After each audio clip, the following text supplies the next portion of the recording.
Okay, well, thank you again. Welcome. Thank you for joining us for today's CILA NILA webinar, Litigation for Unaccompanied Children, Updates in Foundational Cases. My name is Laura Egan, and I'm Managing Attorney at the Children's Immigration Law Academy, or CILA for short. We welcome you to say hello in the chat. Click on it so that it says to panelists and everyone, and you can include your name, your organization, or your firm. We're grateful that you're here. Just go ahead and say hello. And I'm going to get us started with some housekeeping matters just to review. If you have any questions today, please use the Q&A function rather than the chat box to submit those. We'll kind of pause after the first two cases to see if there's any questions then at that time regarding those two specific cases. And then we'll also have time at the end for a question and answer. This training is being recorded, and CILA will post a recording on our website in the next couple of weeks. You should have received PDFs of the PowerPoints as well as a handout that goes along with this training prior if you had registered by around 12 Central Time today. If not, we will send those out again tomorrow afternoon and following the training. So this course has been approved for 1.5 hours of Texas CLE, and following the training, we will provide a survey for feedback. We do appreciate feedback at CILA, so we take that to heart. Please fill that out afterwards. Also, if you are seeking CLE credit, you can request Texas CLE credit by completing the survey. We will either provide you with a letter certifying your attendance or report that credit to the Texas State Bar. And I want to review some information about CILA in case you're not as familiar with us. CILA is a project of the American Bar Association. We are a legal resource center, a capacity building organization. And this slide covers the services that we provide. We provide technical assistance regarding case-specific questions relating to children and youth in immigration cases. We offer 4 national working groups, as well as 2 specific working groups for Texas practitioners. And each group meets on a quarterly basis. We hope that you join one of the groups. Those focus on asylum, special immigrant juvenile status, pro bono coordination, detained unaccompanied children, Houston SIJS, and social work. We also provide training such as this webinar today and also written resources. We post all this information on our website, so we encourage you to check that out. We also host a platform featuring pro bono opportunities across the country and provide resources related to pro bono assistance. Today, we are so thankful to be joined by the National Immigration Litigation Alliance, or NILA for short. Their work covers impact litigation, strategic assistance, and co-counseling. They have a lot of helpful information on their website, so we encourage you to go there to check it out. And just to give more information about the CILA-NILA partnership, this includes the provision of providing trainings and resources, and additionally, technical assistant questions can be submitted to CILA. And if the questions are related to appellate and litigation practice, then CILA coordinates with NILA to answer those questions. We have a form on our website where you can go to request technical assistance or just simply reach out to us. We are now in our 3rd year of collaboration with NILA, and we are so excited to continue with this series of litigation updates. Additionally, this slide covers some of the past trainings and written resources we produced through this collaboration. There are materials on CILA's website under the trainings, and then if you go to Appellate and Litigation Strategy webpage. So there are a lot of different recorded trainings as well as written materials to access. I'm very happy to be able to introduce our speakers for today's training from NILA. The mission of NILA is to realize systemic change in the immigrant rights arena by engaging in impact litigation and by building the capacity of social justice attorneys to litigate in federal court. Our speakers today are Trina Riamoto, Executive Director of NILA, Mary Kinney, Deputy Director of NILA, Chris Rickert, Special Projects Advisor with NILA, and we also have a guest speaker today from the Northwest Immigrant Rights Project, Matt Adams, who's the Legal Director there. So we're so grateful that you are all with us today. Thank you for your time, and we'll get started.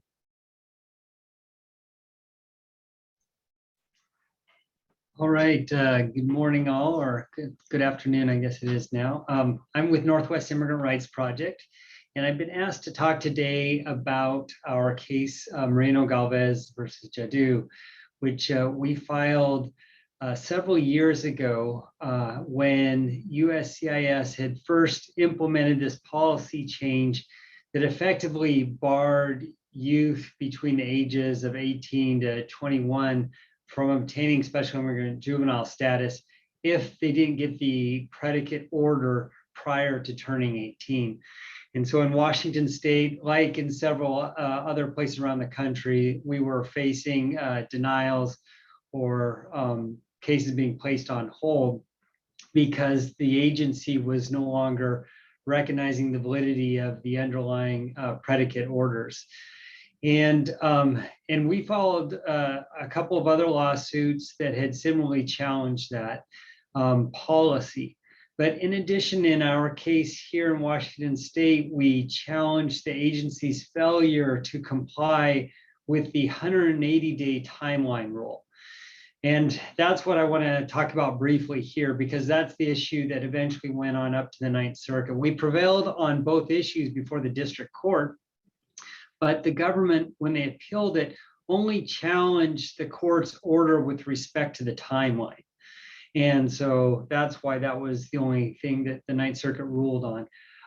And so I want to focus on that. At 8 USC 1232 D2, it lays out an explicit 180-day timeline. And it says that all applications for special immigrant special immigrant status shall be adjudicated by the secretary not later than 180 days after the date on which the application is filed. So it's explicit, it's very clear, and yet, of course, as we had all experienced, the agency was blowing it off. In the vast majority of cases come 2017, 2018. And so we filed on behalf of named plaintiffs, but sought class certification for special immigrant juvenile visa applicants from Washington State. And as I said, the district court granted relief on both claims, both rejecting the policy with respect to youth that had already turned 18 when they got their predicate order, but also with respect to the agency's failure to comply with this 180-day timeline. And the district court entered a permanent injunction requiring the agency to complete all applications within that 180-day timeline. And so for the last several years here in Washington State, the agency has in fact been complying with that, what was initially a preliminary injunction, but then became a permanent injunction, and adjudicating those applications with 180 days. Occasionally there's one that falls outside of that period, and as soon as the attorney for that applicant contacts us, we contact opposing counsel, and it's been approved within a matter of days. But the agency appealed that and said that the court erred in entering a permanent injunction, and that it also erred in the scope of that injunction. And basically the agency argued that the district court had failed to consider the operational hardship, that it was unfair to force it to prioritize special immigrant juvenile visa applicants, given all the work that the agency had to do, and that meant that they would have to pull resources from adjudicating other applications.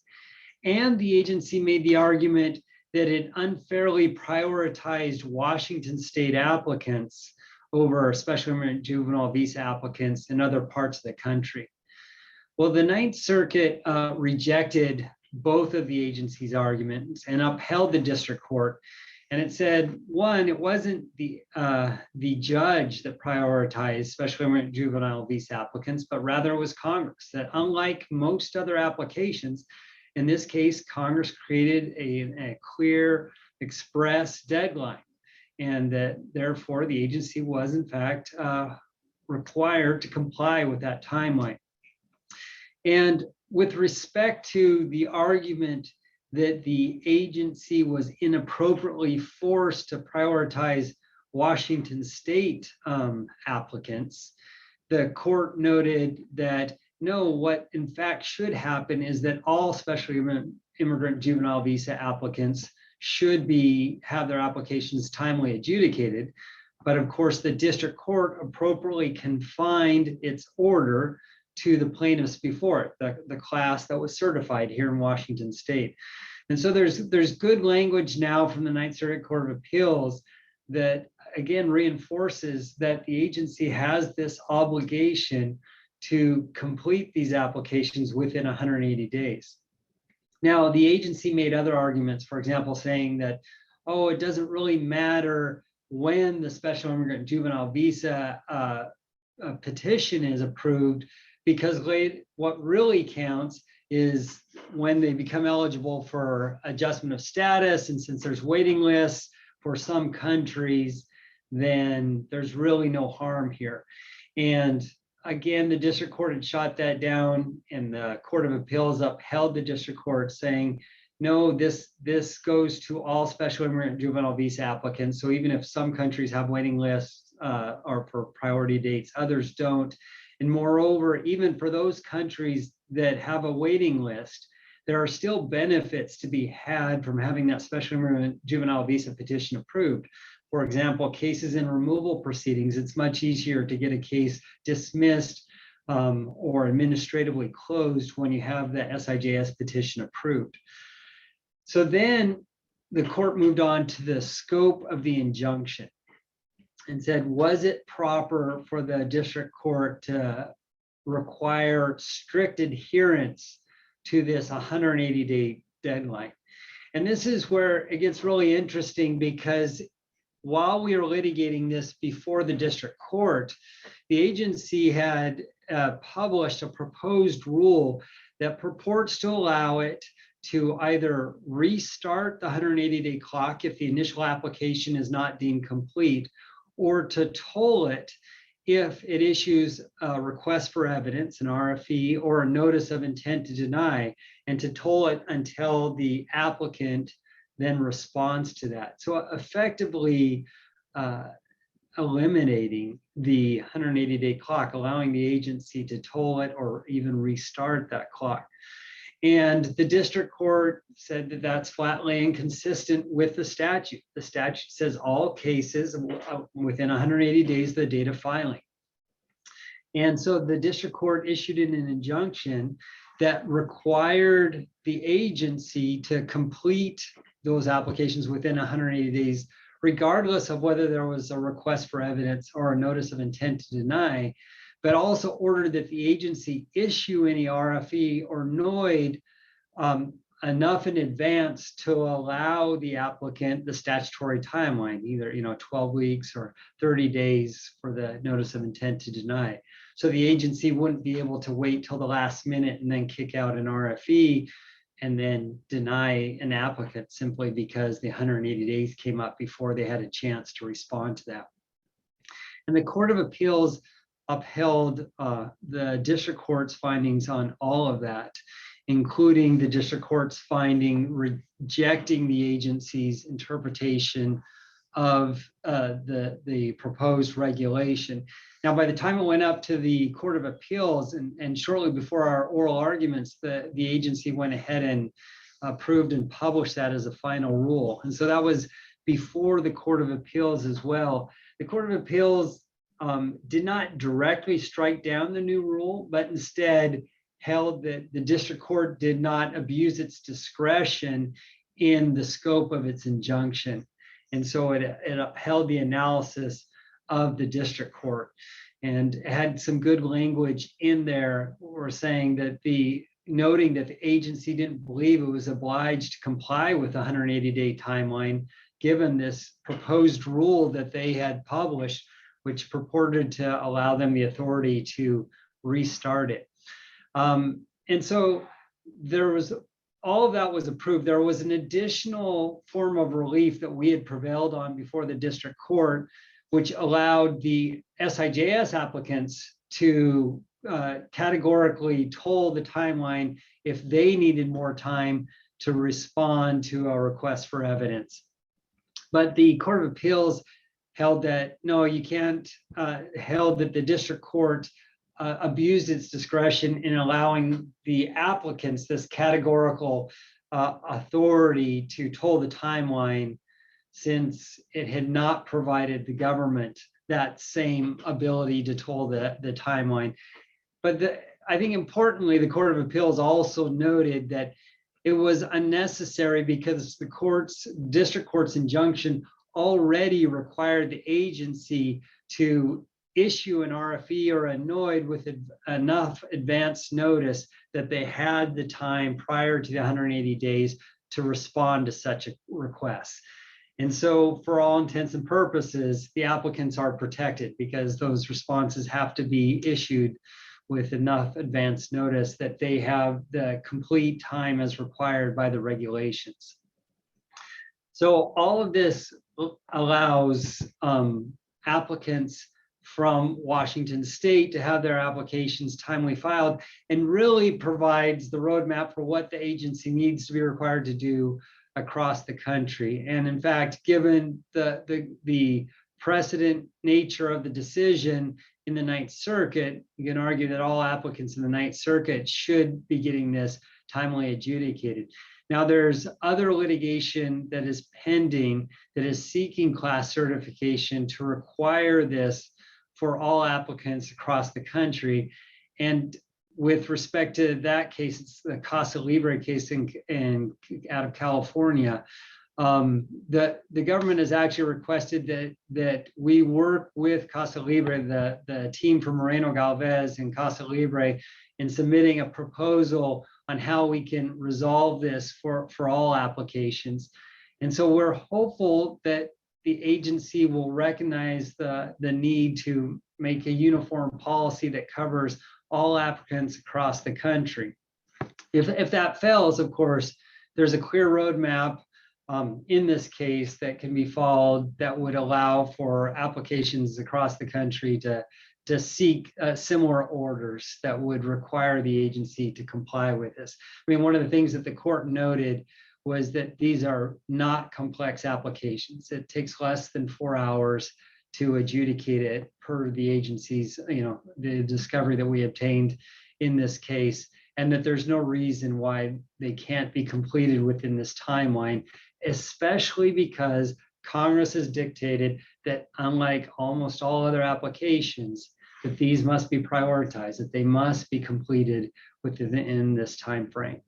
So we are excited about that development and hope that there'll be good news to share shortly with respect to the rest of the country and the agency's policies, but we'll see how that plays out. So that's all the time I have, unless, so I think we're going to move on to Chris now. Great, thanks, Matt, and good afternoon, everyone. I'm Chris Rickard, a Special Projects Advisor with NILA, and I'm going to start discussing the Rodriguez-Diaz case out of the Ninth Circuit in November. This is a detention case, and I'm really glad Matt is on for this as well, because his experience and insight will be invaluable. But what this really comes in the context of is a couple of Supreme Court decisions you're familiar with that rejected the way the Ninth Circuit approached detention for different provisions, 1226C and 1231A. So what is at issue here is 1226A, which is the pending removal proceedings provision. And this is really the Ninth Circuit's attempt to tackle what the implications of those cases are, but also the fact that it has not ruled on 1226A. And what you get is a very splintered result. And we wanted to flag initially that this is not a final decision. The petition for rehearing deadline has been extended to February 21st. And there's some features that I'll point to that indicate this might be worthy of further review by the court. But I wanted to start off with the procedural posture, which is not only complicated in terms of the detention, but has 3 tracks. One of which is that Mr. Rodriguez-Diaz applied for asylum as an unaccompanied minor. And the court notes in November 2022 that as far as it can see, this asylum application is still pending with USCIS as it has to for UCs. The second track is the merits of the relief that was sought in front of the IJ. And this track involves a denial of relief that went up to the Ninth Circuit separately and resulted in a stay. So you've got the detention in the context of these other proceedings, which are not in front of the panel. And the detention issue began in February 2019 when in front of the IJ, the initial bond was denied. And the principal reason for that was because the IJ perceived that Mr. Rodriguez-Diaz was a danger to the community based on gang affiliation.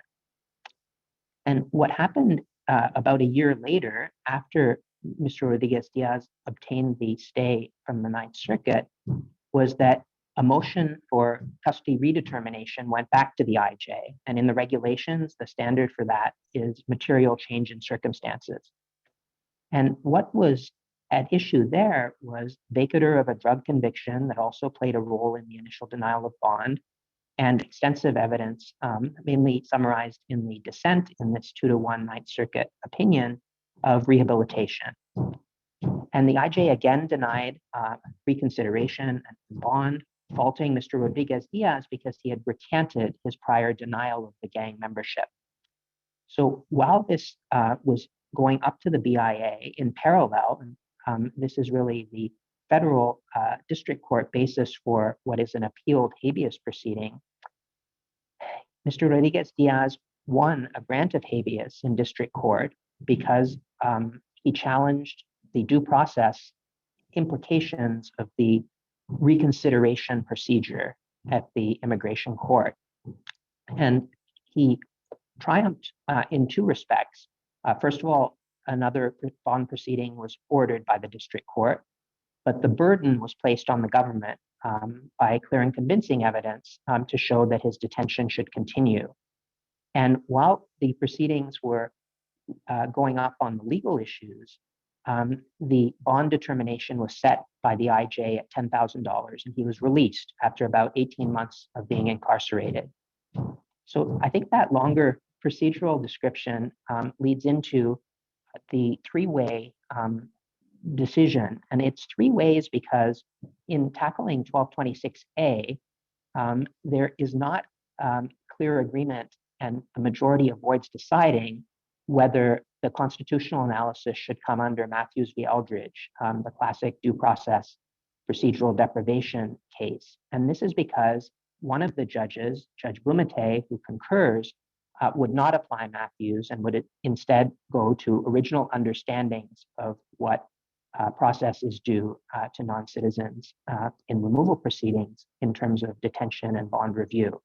So the possibility that some judges may find that lack of clarity troubling for future cases also may weigh in favor of rehearing, regardless of the sense of the merits. And Mr. Rodriguez-Diaz does lose on the merits.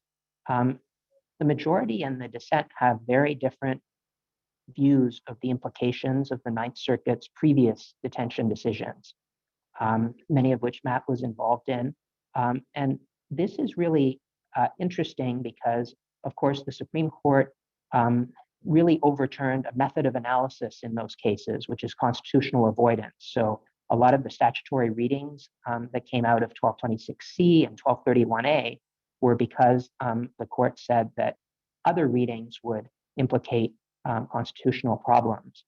And so the panel majority says, look, under 1226A, first of all, it hasn't been in front of the court or us before, but in those decisions, and this is a bit interesting because they take selective features of the prior decisions to inform their 1226A analysis and reject some of the other features that we'll get into for the dissent. But what they take from those previous cases is that in those opinions, applying the now discredited canon of constitutional avoidance, what the court had done is point to 1226A as better than those other provisions. So 1226C, which would be after a removal order, was not having some of the procedural protections that do apply in the 1226A context. And I alluded to that because the motion for custody redetermination is spelled out in the regulations for 1226A in a manner that is not present for 1226C or 1231A. And so just to give a quote, really to summarize the core of the Matthews interest weighing analysis by the majority, it looks at the regulations and says, look, they provide extensive procedural protections unavailable under other detention provisions, including several layers of review of the agency's initial custody determination, an initial bond hearing before a neutral decision maker, the opportunity to be represented by counsel and to present evidence, the right to appeal, and the right to see a new hearing when circumstances materially change. And so they held, assuming but not deciding that Matthews applies, that both facial and as applied challenges by Mr. Rodriguez-Diaz fail. And this puts the Ninth Circuit, at least tentatively, on the side of the Third and Fourth Circuits, but split from the First and Second Circuits. And it is an opinion that also puts considerable weight on what the panel characterizes as permissible differential treatment of non-citizens. And as awful as each of these cases is, it's even starker to read a sentence like, the Supreme Court has been clear, the Constitution permits rules that would be unacceptable if applied to citizens. So a lot of the corpus of liberty protecting decisions under the Due Process Clause is put aside because here non-citizens are involved. And as a final holding, the majority addresses the burden shifting. So the standard of review for the custody redetermination was, as I mentioned, by the district court, held to be clear and convincing evidence from the government. And the majority says nothing in this record suggests that placing the burden of proof on the government was constitutionally necessary to minimize the risk of error. That's the core of the analysis there, much less that such burden shifting would be constitutionally necessary in all, most, or many cases. So that is very important ground of disagreement with Judge Wardlaw's dissent as well. I'll just flag again that Judge Blumenthal's concurrence provides a different mode of analysis in terms of original understanding of the Due Process Clause. There's an extensive historical part of his opinion, and his bottom line is that it's really key to figure out whether the alien is properly in removal proceedings, in his words. Due process does not require more bond hearings even after a prolonged period.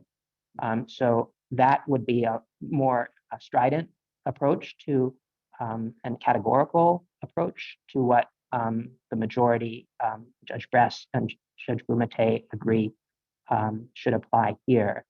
And I'll just mention some aspects of the dissent because the opinion is not final and it really does show what Judge Wardlaw's, but also other judges on the court who were involved in those decisions before on other detention provisions may perceive in further review at the Ninth Circuit the correct mode of analysis to be. And then I'll just point out a couple of things, and maybe Matt will have some reflections on more general implications of the opinion going forward. So Judge Wardlaw's opinion has a very different tenure in dissent.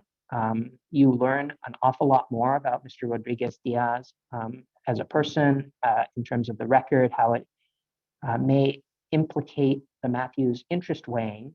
And I think there are really three respects where the decision of the majority would be vulnerable should rehearing be granted. The first one is Judge Wardlaw has a fundamental disagreement over whether Mr. Rodriguez-Diaz's interest in liberty becomes heightened over time. And so the majority pretty much treats it as a fixed interest, regardless of the length of the liberty deprivation. And Judge Wardlaw says, and this is really where the selectivity of what's borrowed from the previous cases by the majority comes into stark relief. She says that clearly those cases and a whole lot of other precedent in the due process field says that over time, there's a continuum. The amount of due process necessary to protect the liberty interest increases over time.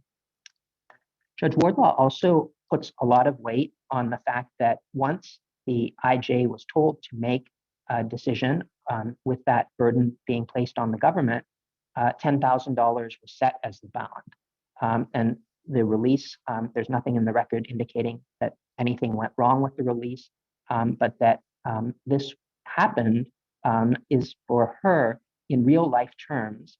And the risk is what is really pertinent, not only to the Matthews analysis, but to the burden involved in bond hearings. The risk that Rodriguez-Diaz was erroneously deprived of his liberty interest was 100%, because under the correct due process principles, the release took place. And the third one is just to point out that Judge Wardlaw not only humanizes Mr. Rodriguez-Diaz and what he had gone through, but connects it to the burden that should be on the government. So it's not simply a difference of how to write an opinion that affects a lot of people, whether to look at the individual's particular circumstances, but to look at why the burden should be on the government. And in doing so, she looks in general at the difficulties that people in detention face because of jail conditions, to bringing forward evidence that would secure or at least put in front of a IJ the circumstances and equities going into a bond decision, but also for the Yuba County facility where Mr. Rodriguez-Diaz was particularly detained, what barriers existed there. And so I think it's a very fascinating discrepancy in judicial approach among really the three judges, but certainly the majority and the dissent.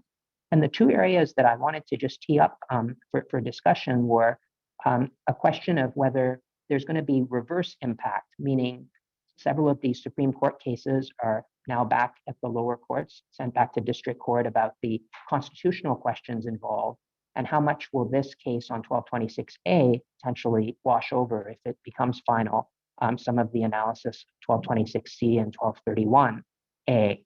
And the second question is, and this is really a key for going forward, is how important is it for future cases that the majority says we do not foreclose as applied challenges going forward? So the case-specific factors that would need to be presented for this framework that's now been established by the majority to guarantee a bond, how much guidance do they give, first of all, and how important is this as a method for bringing clients' cases despite the overall defeat in terms of the due process analysis. So I don't know if Matt wanted to comment further and supplement right now, or how we'd like to take questions. Thank you. And Chris, I don't really have much to add to that very clear analysis. I think that's, the one thing that strikes me is there's this supposed window for an as-applied challenge. And I think that is true. If you present more egregious and compelling facts, then I think you still have room to march into district court on an individual basis and seek relief. And with a better judge or a sympathetic client, it's going to be less of a target for the government to then appeal. I mean, here Rodriguez-Diaz had also won before the district court, but since it had announced a broader rule that the government was much more aggressive about challenging, it went up. But if you won an individual one-off on an as-applied case, hopefully the government would be less aggressive about appeals. But it's also, you've got a pretty big hurdle to overcome to try to distinguish yourself from this case, and for the district court to then grant that. And then it almost makes you question, what's the easier path? Is it trying to go for an as-applied challenge and distinguish yourself from Rodriguez-Diaz? Or in many cases, I think it will be just asking for reconsideration based on material change of circumstances, which everyone acknowledges that the regulations provide for that new hearing. So just being aware that there are these two paths to still try to pursue a bond hearing, an additional bond hearing, notwithstanding what the court's holding in Rodriguez-Diaz.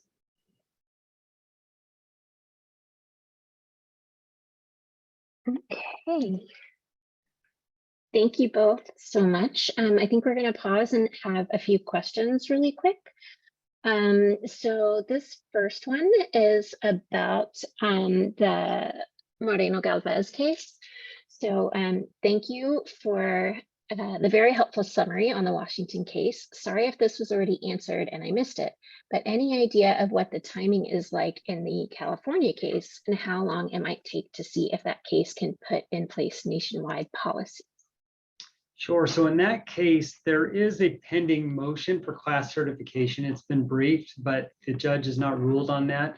The judge set that aside while it addressed a motion to dismiss, which it granted in part and denied in part, but the claim on timeliness survived. And so that is still before the court. And especially in light of the Moreno Galvez, it's got a big bullseye that I think the government recognizes vulnerability there, and that's why they have suggested that there may be an opportunity to resolve it. So that's a long-winded way of saying it's unclear. There's class certification pending, and of course, after class certification, there would need to be motion for preliminary injunctive relief or motion for summary judgment. And so if it goes to litigation, I'd expect that to still be several months off. But similarly, it will be, negotiation settlement also take months. And so no matter which route it goes, I don't see, a clear, conclusive policy or holding coming out for several months at a minimum. Okay, great, thank you. And this next one is also Moreno Galvez. Hello, is Moreno Galvez going to apply to the Fifth Circuit? So currently, no, it's not binding on the Fifth Circuit. You could easily do individual claims or bring your own, class within the Fifth Circuit, or, wait for the Casa Libre case. I mean, I think in most parts of the Fifth Circuit, it's a pretty tough road to hoe to get a court there to provide class-wide relief. I do think this is a strong statutory claim, though, that might have, legs whereas in other cases, the court may be less sympathetic. But given that there's already this pending case in Casa Libre, I think that's probably the primary vehicle to pursue relief other than individual claims. If the agency doesn't announce a policy to adhere basically to the reasoning that was provided in Moreno Galvez. Thank you. And do you know if USCIS has been having trouble processing applications within 180 days in Washington? It sounds like they've been running smoothly. Yeah, so we've had great success with this. The agency has complied with it. Claims are being timely adjudicated. There's been a couple that dropped off, but as soon as we brought those to the government's attention, they were quickly resolved.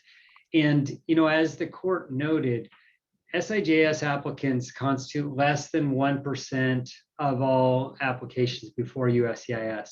And given that Congress did require that this group be expedited, as opposed to the vast majority, I can only think of a couple other examples like that. It seems clear that the agency does have the way to, as a practical matter, to move forward with this in a way that they could easily handle the cases across the country. All right, thank you. So I think the next two are about Rodriguez-Diaz v. Garland. So did that language from the majority opinion about non-citizens having different rights than citizens seem consistent with prior decisions on this, or does it feel like a departure in how to approach constitutional rights of non-citizens? A great question, Matt. I wonder if your wider experience, what you think of that. There is been a lot of bad language going back 60, 70 years that allows courts to, in certain contexts, to talk about the plenary power of the government and that it has the authority to take actions against non-citizens that it would not be permitted to do against citizens. And that's been found in detention context, but more in prosecutorial actions taken against folks, It's been found more often than not when you're looking at the regime or the scheme for permitting non-citizens to come into the country. All that being said, though, the Constitution itself in the Fifth Amendment refers to not citizens, but persons. And, you know, I always think of the irony of you have the supposed textualists from who are looking at the intent of the original framers, and yet they are operating on these judicial fictions that they've created to get around the plain language of the Constitution itself, because there are of course other amendments that do refer to citizens as opposed to persons. So you know, I think you have to give that meaning, and unfortunately our current Supreme Court doesn't seem much interested in the rights of non-citizens. So there's a lot of obstacles in our past to try to fight back to achieve a bit more equality there.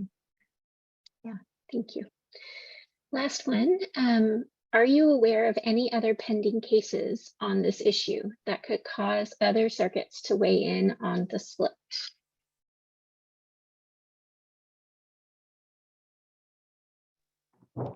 Matt, would you be aware of any? Apart from the splits that you've noted there, and that goes both with the additional bond hearing. And it's important to remember we're talking about a second bond hearing, right? Because they got their initial bond hearing, so it's a repeated bond hearing. But apart from those circuits, nothing. There's a lot of cases that are emerging right now dealing with the burden of proof, which is, you know, integrally connected to this case and the need for an additional bond hearing, because the burden in the initial bond hearing was on the detained individual. And so there are cases that are emerging dealing with that. And it wouldn't surprise me to see, given that you have this split on those issues, a case, you know, cases seeking cert to the Supreme Court shortly for better or worse. It'll be interesting to see what happens here on the petition for rehearing.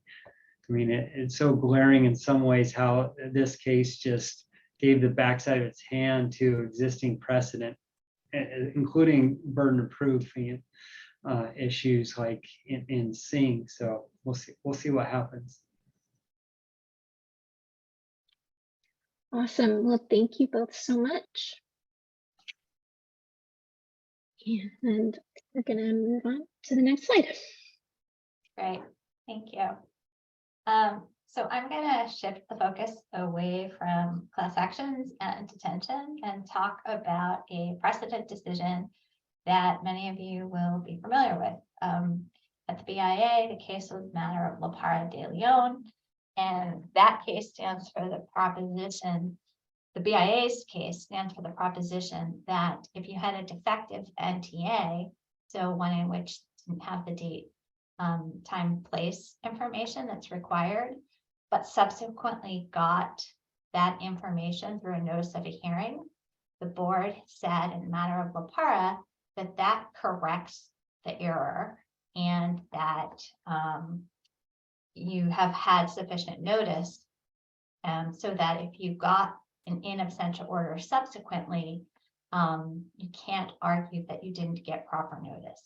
That's what the board said in matter of La Parra. And the case that is before you is from the First Circuit. It's a case in which NILA filed both an amicus brief and a reply brief. And I want to give full credit to my colleague, Kristen McLeod-Ball, who did the heavy lifting on that amicus brief and has talked on prior NILA and CILA webinars about this in absentia issue. And I will also say that in July, we are going to be doing a webinar with CILA that's dedicated just to motions to rescind in absentia orders. So we'll be talking about this issue in a lot more detail in that webinar. But just to give people a lay of the land right now, what happened in the First Circuit case is that the First Circuit rejected the BIA's interpretation in matter of La Parra. And it said, listen, the Supreme Court was clear in the Pereira case that you have to have all the information about notice in one single document. And since Mr. La Parra de Leon didn't have that information in his one document, but subsequently got it in the subsequent hearing notice, that's not sufficient. And the court said you can't have been provided notice of a change of hearing or a postponement of a hearing when you didn't actually get a notice in the original hearing, in the original NTA.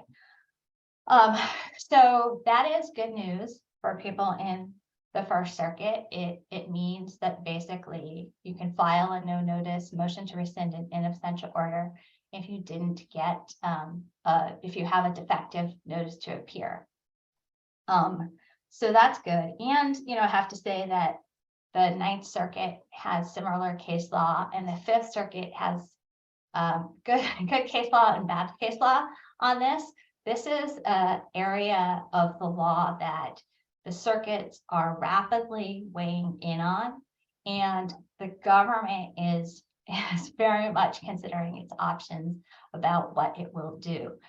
In this case, this First Circuit case, the government has asked for an extension of the deadline to seek rehearing until February 14th, and that's been granted. So this decision, La Parra de Leon, is not final in the First Circuit yet because the rehearing deadline has been extended. But it still is can be cited to and relied on unless and until rehearing is granted. So people who are listening to this in the First Circuit can cite this case. And then in the Ninth Circuit, where the case law is similarly favorable, the government has sought an extension of the deadline to file a cert petition until, in two of those cases, and this is more detailed in the handout, until February 9th. And so those are cases in which the government lost, and the government is basically extending their time to seek further review. In cases that our side has lost, that includes a case in the Fifth Circuit, as well as a case in the 11th Circuit. Our side is trying to figure out what we're going to do. I know that there's one Fifth Circuit case in which petitioner's counsel, petitioner is being represented by the same attorney who litigated Pereira and these Chavez. I know that case, they're planning to seek a cert petition in. And then in an 11th Circuit case called De Gomez, the petitioner's attorney has sought an extension of the deadline for rehearing. So basically what's happening here is these extensions have been put out to different dates in February. And February, in the middle of the month, I think between February 14th and 19th, we're going to see some things happening, and we're going to see whether the government is going to file for cert. There is definitely a split in the circuits, and so that makes it likely that the issue will go up yet again. I don't have tea leaves, but the government is aggressively pursuing a strategy that makes it seem likely that they will try to get this resolved by the Supreme Court. So that's sort of all I'm going to say about that. I think it's really important for you to check your circuit case law. Like I said, we're going to do another webinar on this in more detail. And if you have cases that have questions that are specific to individual circuits, it's a great way, through the CILA and NILA Strategic Assistance Program. If you reach out to CILA, we'll talk to you about your individual case and give that individualized assistance. So that's what I'll say about this case for now. And then I'll move us along to the next slide. So the next case I just want to briefly touch on. It is a case that was certified by the Attorney General to himself. So this is the case that Garland took up from the BIA through his certification authority. And it involves a situation where like an IJ denied a continuance to allow an I-130 petition that had been filed by the respondent's U.S. citizen husband to be adjudicated by USCIS. And the IJ said, no, no continuance, go forward with your cancellation case. They went forward with the cancellation case and IJ denied cancellation. So they appealed to the BIA. And while the case was on appeal to the BIA, USCIS granted that I-130 visa petition. And interestingly, it was DHS that moved to dismiss removal proceedings just to allow the respondent to be able to adjust status before USCIS. And the BIA said, no way, we can't do that. We can't terminate these proceedings for that reason. And it relied on Jeff Sessions' prior decision in matter of SOG FDB. I'm just going to call it matter of SOG for purposes of this discussion. And so Garland then basically said, well, Sessions is out, that decision is whack, and I'm going to vacate matter of SOG. And the interesting thing about SOG, which basically held that IJs and the BIA can't sort of terminate or dismiss proceedings. The interesting thing about that case is that the analysis of that case relied very heavily on an earlier decision by Jeff Sessions called matter of Castro-Tum, in which Sessions goes through this whole rigmarole and says there's no authority or basis for administrative closure. Well, Garland, one of the things that he did when he became Attorney General was issue a decision called matter of Cruz-Valdez that vacates matter of Castro-Tum, right? So everybody was up in arms about Castro-Tum because that took away admin closure. And several of the circuits also rejected Castro-Tum and just said there's no basis for it. All the circuits that had looked at it, except for the Sixth Circuit. The Sixth Circuit really liked Castro-Tum. But anyway, Garland's rationale here for why there is authority to terminate or dismiss removal proceedings is simply that SOG was based on Castro-Tum. Castro-Tum was vacated by Cruz-Valdez. So, you know, the whole underlying premise for why you can't do this has been rejected by circuits. It's been rejected by me, Merrick Garland, in another decision. And so here's what I'm going to say. IJs and the BIA are free to grant termination or dismissal. And he goes through some certain circumstances where that would be appropriate, like you have on your screen, where the person subsequently got LPR status, or they have to travel abroad to get a visa, or it's necessary to seek a certain type of relief, right? So adjustment of status, if the person is labeled an arriving alien, or special immigrant juvenile status, stuff that can only be adjudicated if the person is not in removal proceedings. That said, there's two other takeaways from this decision.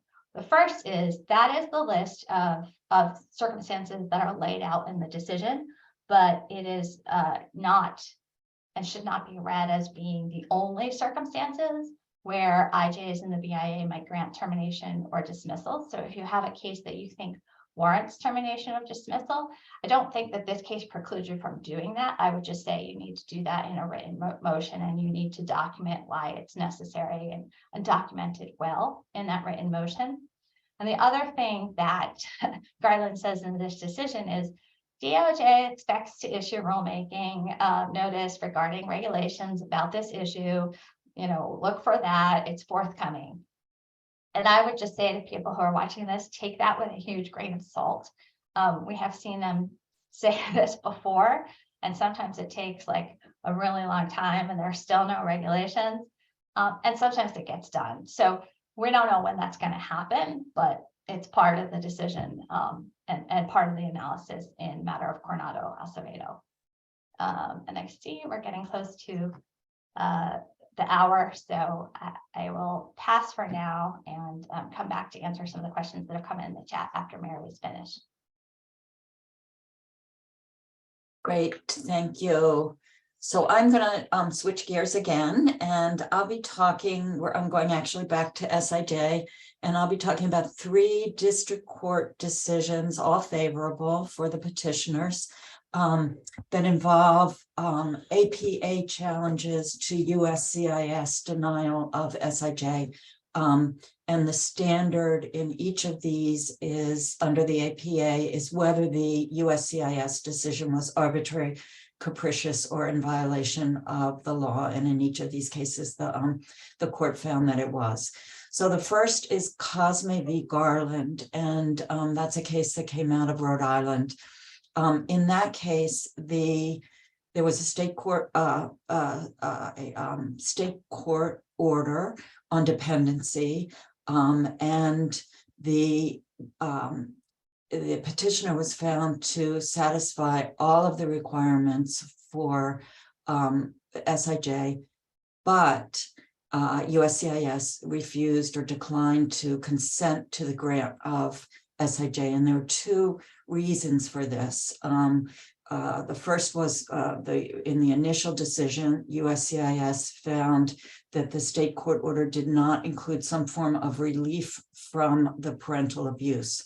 And so I have seen a number of cases in which USCIS says it's not sufficient that the state court order just make a finding of dependency on the state court, but instead that USCIS says the requirement is that the individual has to show with a state court order that there was some relief granted from parental abuse, abuse, abandonment, or neglect. And so the question on appeal was, or at the district court level, was whether or not that was excessive with respect to what the statute required. And I'll get into that in a minute. So that was the first reason for the denial. The petitioner then appealed that up to the AAO, and the AAO affirmed that reasoning, but then it added as a second reason that the petitioner did not show that the primary purpose for the relief sought in state court was to get relief from, in this case, it was abuse. The mother had been found to abuse the juvenile, and the AAO said, you know, that the primary purpose here wasn't to get relief from the abuse of the mother, but the primary purpose was instead to get SIJ status, was to get the immigration relief. And it found that that was a second reason for USCIS to deny consent, to refuse to consent. So the individual filed the district court action, and the government moved to dismiss. And the decision that we're talking about today, this decision, is the district court's denial of the government's motion to dismiss. So it's not a final decision in the case, but the case is now proceeding.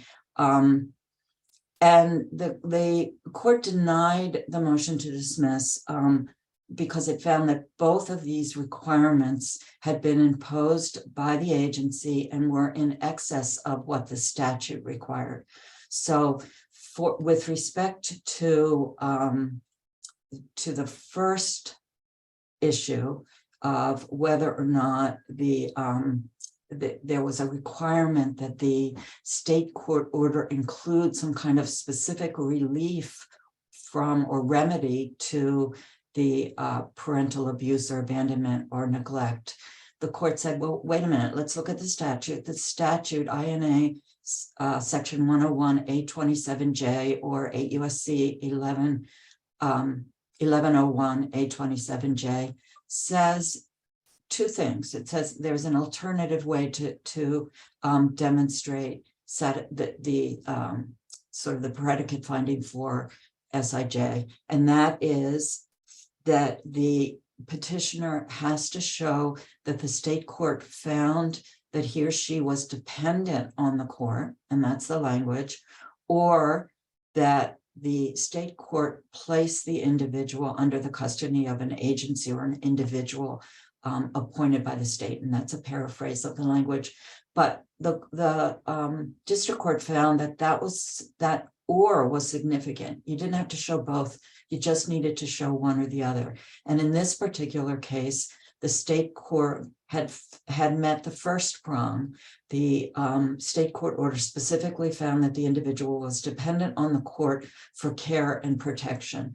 And so the district court, the Rhode Island district court, said, That's all that the petitioner needed to show in a state court order to meet that requirement of the statute. Court then went on and similarly found that there was no statutory requirement that the primary purpose that the individual show that his or her primary purpose in filing the SIJ petition was to gain relief from parental abuse. And because it wasn't in the statute, it was an excessive requirement and it was in violation of the law. And so on both of those bases, the court denied the motion to dismiss. So it's very helpful on both of those points. But a caveat for you to be aware of is that this decision occurred under the regs that existed prior to more recent regulations that were adopted and finalized in April of 2022. And those regulations address both of these issues, and the court didn't address those regulations at all. With respect to the issue of primary purpose, of whether a petitioner has to show that the primary purpose for going into state court to get a dependency order is to get relief from the abuse or a neglect of the parent, the regulations actually are a little better now than they had been. Previously, the regulations required that the primary purpose be to demonstrate relief from the parental misconduct.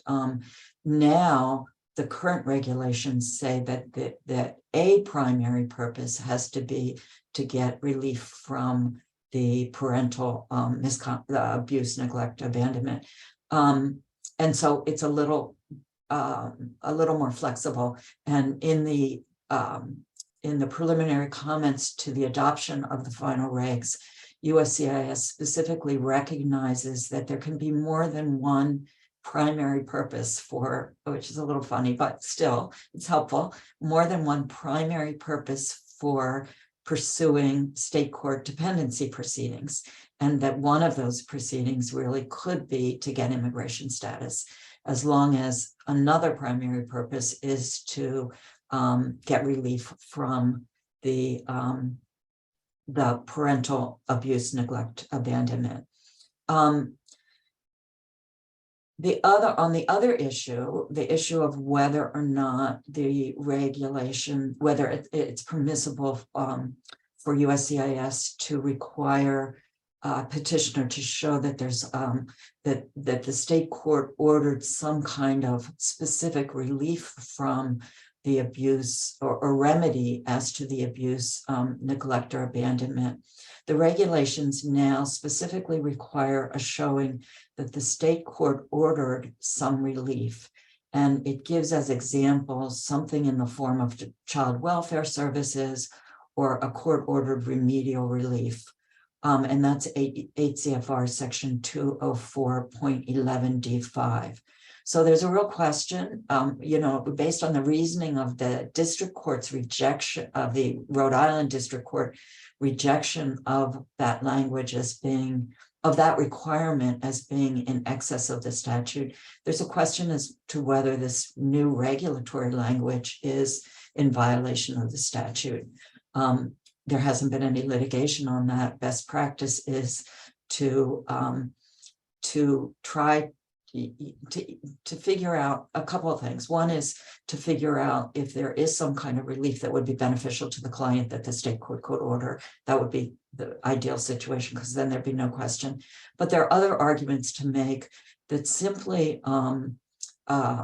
providing the dependency relief and the ability to remain in the United States and sort of more general language about protection and care of the court, as was included in this Rhode Island order, that's sufficient to show, to satisfy this regulatory requirement.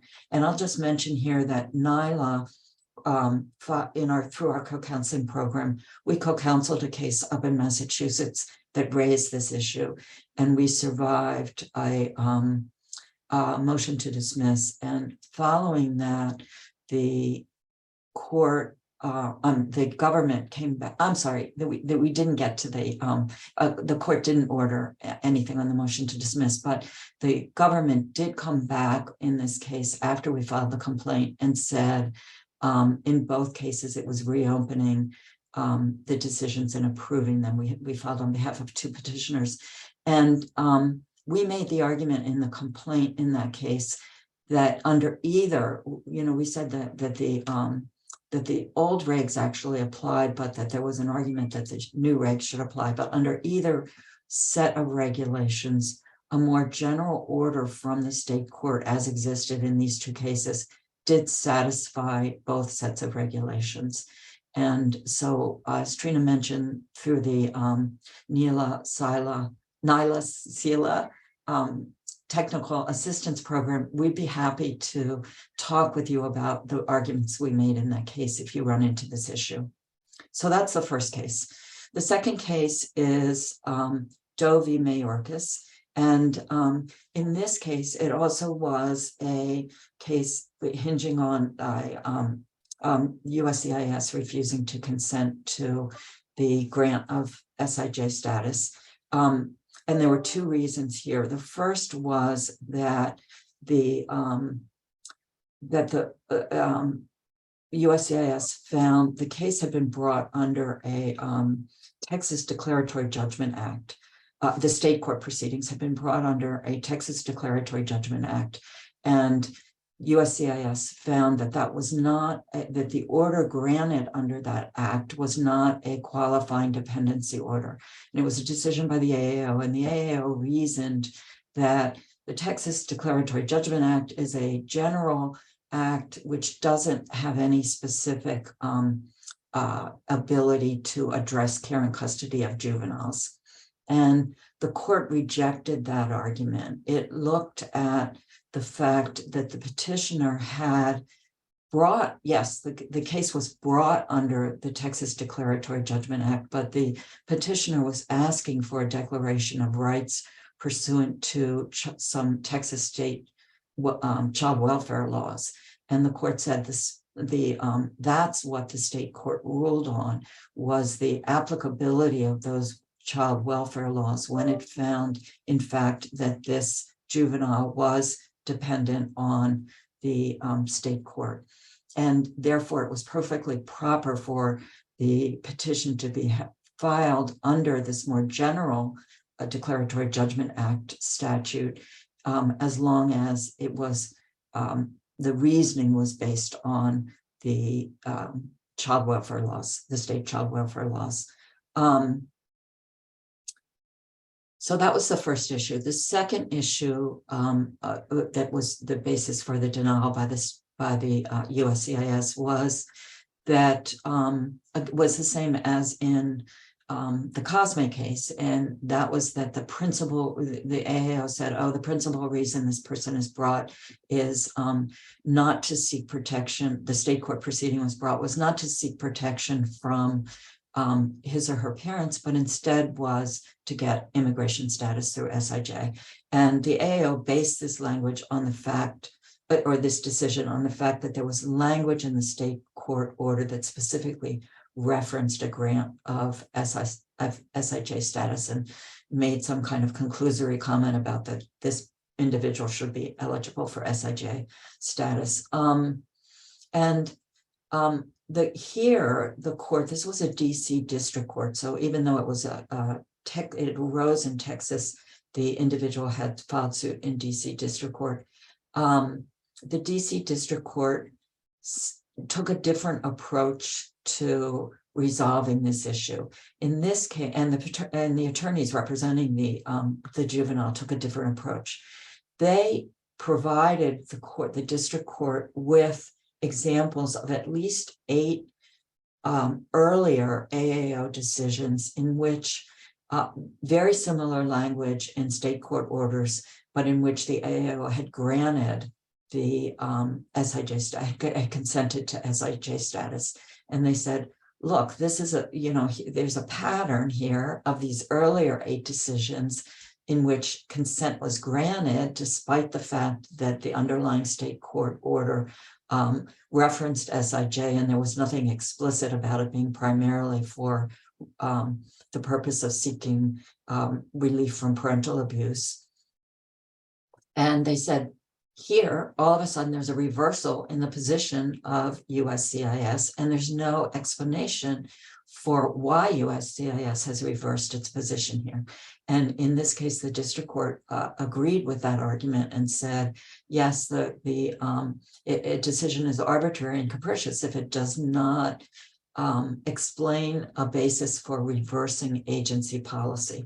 An agency is permitted to reverse its policy, but it has to explain that reversal. And here there was no explanation for the reversal of policy. And the case was decided on a grant of summary judgment. So granted summary judgment in favor of the petitioner in that case.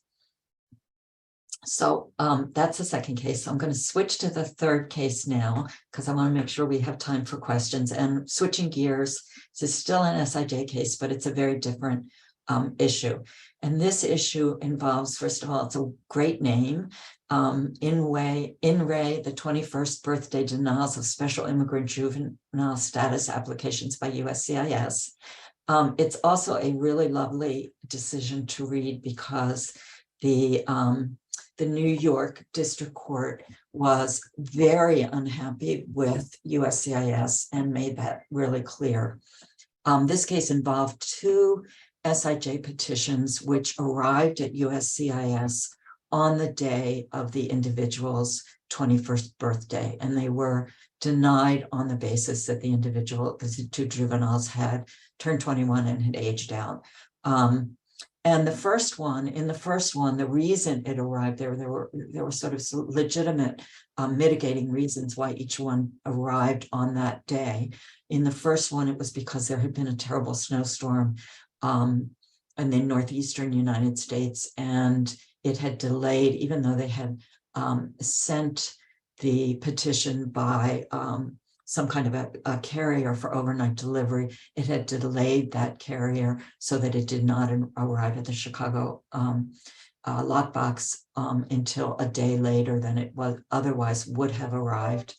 And in the second case, the individual actually sent it by overnight express 4 days before his or her birthday, and but there was an intervening weekend and then Martin Luther King holiday, and as a result, it delayed the delivery and it didn't arrive until the day of the individual's birthday. The birthday was the day after Martin Luther King's birthday.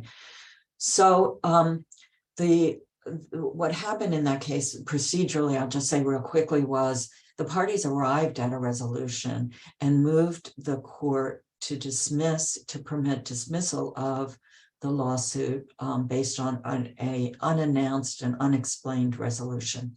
And the district court went out of its way.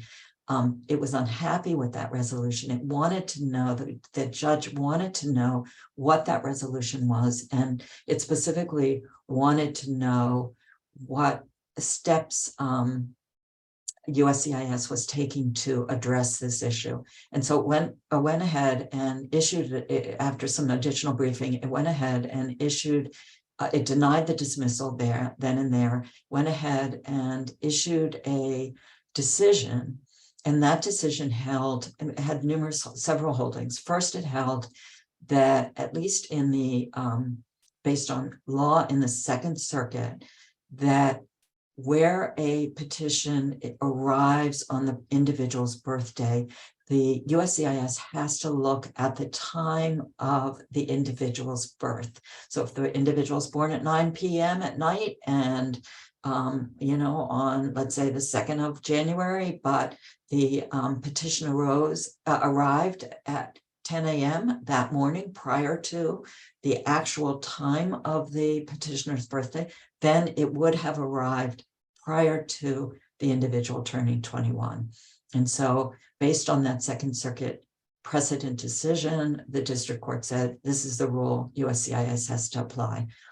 And then secondly, it said that the decision in the case involving the Martin Luther King holiday, the USCIS violated its own regulation. There's a regulation that says if there's a deadline, a filing deadline, and that deadline lands on a Saturday, Sunday, or federal holiday, then the deadline has to be extended by 1 day to the very next day that is not a Saturday, Sunday, or a federal holiday. So in the case before the court, the individual's birthday was on a Tuesday, the day before the day that he was required to file the petition in order for it under USCIS guidelines for it to arrive prior to his birthday. It would have had to arrive on Martin Luther King. That was a federal holiday. Therefore, it should have been, the court said the USCIS should have extended it to 1 day to permit it to arrive on his actual birthday. And then in addition to those explicit holdings, the court made further comments about other issues that it found, or other practices of USCIS that it found were arbitrary and inflexible and capricious as a result. And those included the requirement that all of these petitions be filed at the Chicago lockbox, and in paper form, that there was no availability for electronic filing and no availability for filing at any of the numerous, the court cited to all the numerous local offices that existed. It further found that that USCIS's refusal to be flexible in the face of this snowstorm that closed down many USCIS offices was arbitrary. And then finally, it found that its refusal to apply the COVID-19 extensions that it applied in so many other instances and with respect to other kinds of filings to this filing was arbitrary. And so despite the parties having resolved these two cases favorably, the court ordered USCIS to provide information on what it was doing to remedy the issues and to identify other cases that fell within this framework. I will say, though, that this decision, there's a motion to reconsider pending, and I am pretty sure that if that is denied, the government will probably appeal. So it's not a final decision at all, but it does raise some really interesting issues and arguments, and it's well worth a read. So I'll stop there so we have time for questions. Wonderful, thanks so much.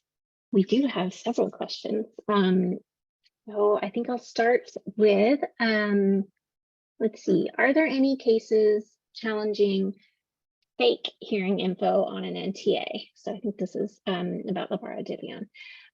Respondents show up and discover they aren't actually on the docket, have to wait for a notice of hearing with correct info. So I will be quick in my answer to that question.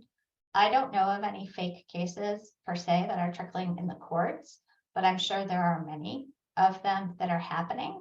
And I am sure that it is extremely frustrating and aggravating to show up with your client or have your client show up and be told that they don't have a hearing that date. So just like anything else, I think the name of the game is to document the grievance. And so I will just throw out as a suggestion, if that has happened, what I would personally do is file a request or a motion for a correct hearing date notice or hearing notice. And I would have either the client or the attorney do a declaration saying, I got this notice to appear with this date. I showed up. I was told that there was no hearing that date. And the motion or the request would be a request to actually have a correct hearing date. So document it. If you want to complain about it, you have to document it. And if you want advocacy done about it, you have to document it. So that's my sort of, my heart goes out to the folks that have wasted that time showing up for those hearings. Thank you. So in the Lepara-Divion decision, did the petitioner need to show that they would have appeared at the hearing if they received proper notice? Thanks so much to all the panelists. So with the in absentia no notice argument, it is purely a statutory argument. It's about interpreting the statute. And it shouldn't matter whether or not the person would have showed up or not. Of course, if the person can say that they would have showed up, which most people would say, there's no reason not to include that evidence, whether it be a quick declaration from the client, just simply saying, you know, I got this notice to appear, it didn't have the date and time on it. Had it had a date and time, I would have showed up, right? Yeah. So not required, but if you can, of course, submit it, you can. Okay. I think this is moving on to the forgetting it right now. The following case. With the language about termination being necessary to be eligible to pursue relief before USCIS, do you think IJs would require priority dates to be current for special immigrant juveniles before terminating removal proceedings? Or could they do it as soon as a youth has an approved I-360? I think, Vicky, what I'll do is answer this question, but also I think it bleeds into the other two questions. Mhm. And the heart of all three questions sort of go to this fact that IJs or people are reading matter of Coronado Acevedo as limited to allowing termination in those three designated circumstances. And how do you argue that it goes beyond? And so I think that the language of the decision itself is really important. And I would point to page 651 of that decision that has two sort of important bits. One is that the Attorney General says, while the rulemaking process proceeds, I have determined that SOG, matter of SOG and FDB, should be overruled in its entirety. And so what does in its entirety means? It means that whole decision goes away and you go back to pre-termination law before SOG ever existed. And then I think that in the opinion, the next part of the decision is the Attorney General sort of saying that the precedent for that has been overturned. And it says that SOG, he says that SOG can be read to preclude termination in some situations where adjudicators previously had terminated cases, right? And he's talking about prior to, and the language, and this is key, is the Attorney General says such as, right? Such as these situations. He doesn't say limited to these situations, or he says such as is an example of cases that prior to SOG termination was allowed in. So, and then he goes on to say, in these cases, termination should be granted when appropriate. But this is the such as, right? So I think that some IJs may take a narrow reading of it. People should argue and provide written or oral arguments to the fact that this decision is just bringing us back to pre-SOG case law and is in no way limited. And so with respect to the question about is basically an approved I-630 or I-360, sufficient to allow for termination. I mean, I would say to that, if you have examples of that having happened pre-SOG, if that has happened before, then sure, it should happen again and it should be enough to warrant termination. And if you are able to collect examples to show the immigration judge, listen, termination has been granted in this type of situation before, that would be helpful to develop your record, but it's certainly not, you're not precluded if you can't get those examples from making that argument.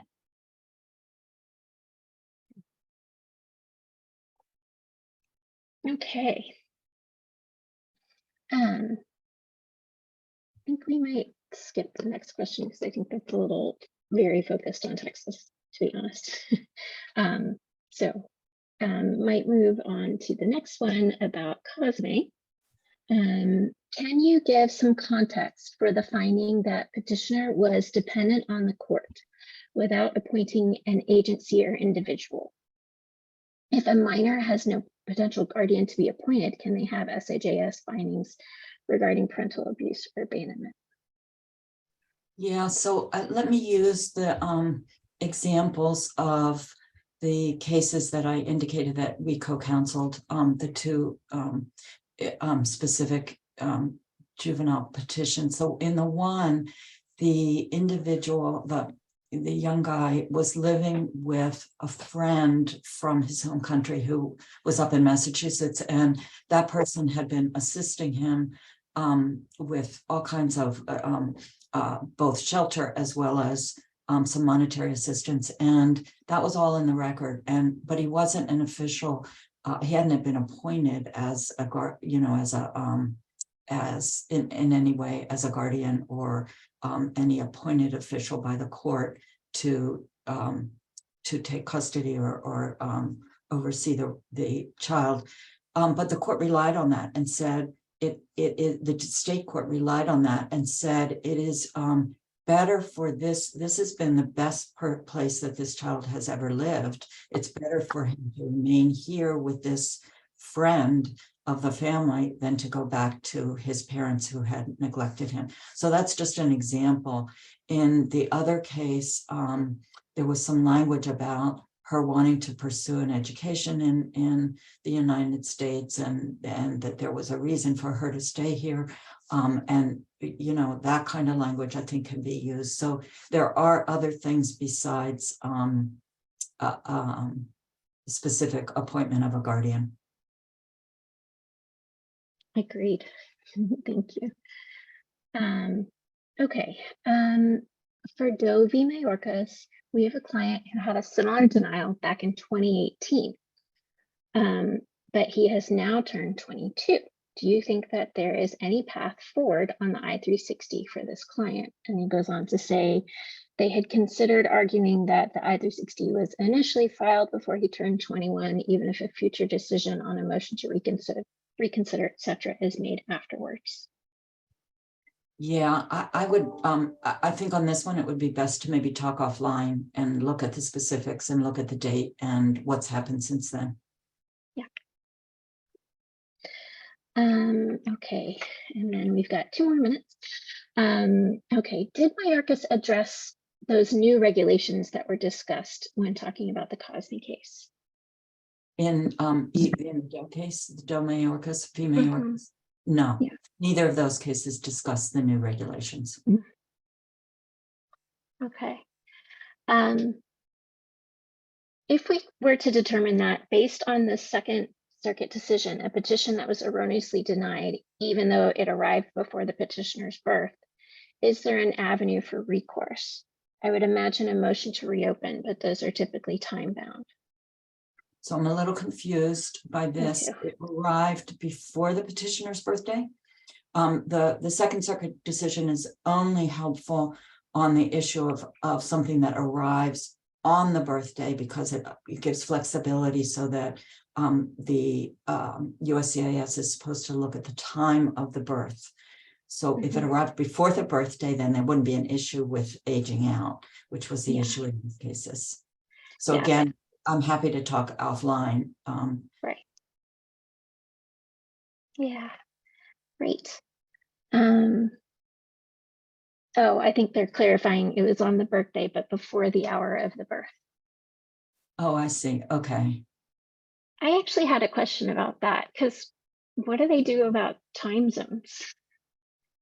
Because like somebody born at 5 p.m. and the court looked at the time zone, actually, oh, they did. the birth country, and figured out what it was in terms of the time zone for the Chicago lockbox.